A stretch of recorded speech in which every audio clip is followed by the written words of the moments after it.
కస్తూరి నుదుట దిద్ది ముత్యానికి ముస్తాబే చేసి మా హృదయాలను బోయిలుగా మలచిన ఈ పల్లకిలో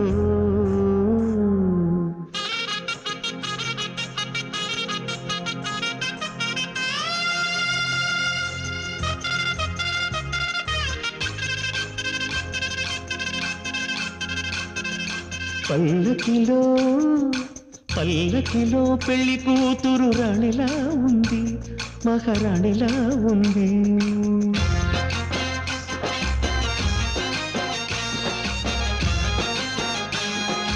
రాణిగారికి సిగ్గులు వచ్చే, రాజుగారికి చిరునవ్వొచ్చే, ఈ ఇద్దరి పెళ్లికి ఆనందం అతిథిగా వచ్చే.